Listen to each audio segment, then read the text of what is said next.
Hey guys, how you doing? This is Manga etc. and I'm here today to bring the review for My Hero Academia Manga Chapter 344. So Shinzo got a power up and a hero costume, and now as it comes to the power up, him now being able to make the people he takes under his control make them able to talk. I don't know how I feel about that.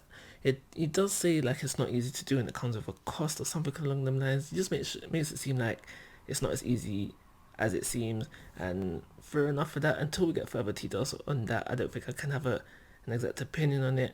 But like I said, it might be a convenience thing. There might have been probably a better direction they could have took to deceiving all for one, but this is essentially how they deceived all for one, using Shinzo and his quirk. Fair enough. So he also has a hero costume, something I didn't even notice. Reading it the first time through. Obviously, there's that panel of him coming through the door, and he's like sporting his new hero costume. Fair enough, but I didn't actually notice it until I started reading what Class A was saying about it, and they mentioned, "Oh, you got a hero costume now." So that's when I went back and looked at the hero costume. Even now, I'm on the page where it's at, and until I see it in color, I probably won't have much of an opinion on it. But it looks nice. What literally crossed my mind when it came to just realizing that he's got a hero costume now is the practicality of the hero costume, because most, if not all, people have their hero costumes help complement their quirks. And I was thinking, okay, in what shape or form is this costume complementing this quirk? And by looks, I don't really see anything that would hint towards it complementing his quirk at all. But maybe we get something. We'll find out something along down the lines when things kick off further. And what I mean by complementing his quirk, if you don't understand, I'll use Bakugo as an example.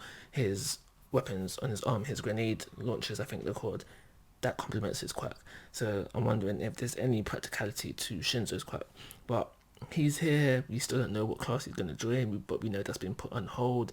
And we learn through the principal as well that although he doesn't have his provisional hero license, he's got special permissions to allow him to help out in this scenario. Whatever, fair enough. I don't really think that needed to be mentioned. I don't think those were necessary. Those special permissions were necessary at all. The world's in crisis. Let everybody do what they want to do, kind of thing. That's the kind of vibe I'm going for. And then, so that's all the Shinzo stuff. And then after that, we find out just how all the heroes have been transported to the current battle not situation location battle location, and that is through Monoma, the Phantom Thief. Yeah, so he had a few days to take Kurogiri's quirk and master it. No, I don't think a mastery would have been needed, but he had to be able pretty savvy with it within a few days, and it makes it seem hard, but he was able to pull that off. Fair enough, whatever. But during the scene as well, and I think that this is the more important thing, is that we find out that a Razorhead can no longer use his quirk. Since losing my eye, my erasure is all but useless. And now I find that kind of fascinating because he has two eyes, and taking away one was enough to take away his quirk. I feel like he should still be able to use his quirk with his good eye, but doesn't seem to be the case.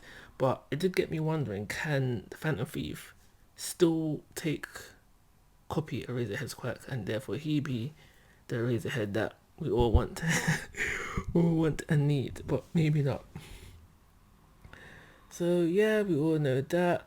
So that's how our heroes get to the battlefield. We do have two hints of two possible fights, one being Dabi versus Daddy, or Dabi versus Shoto. And now, me personally,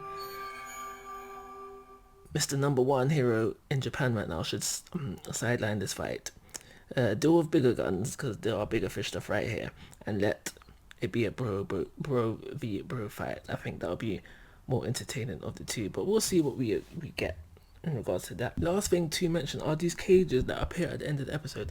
I have no idea what these are alluding to, but obviously this has got to do something with All Might's plans, and I feel like in regards to these cages, all will make sense when all is revealed as things go on later on. So we'll just roll with it. I'm just gonna roll with it for now, and we'll see where this plan is heading. Yeah. And that's everything I got to say about this chapter. I'm going to give it a 3-star rating and call it a review. Like always, guys, I'm asking for your thoughts and opinions. If you haven't already, please subscribe to my YouTube channel. But most importantly, take care. Have a nice day.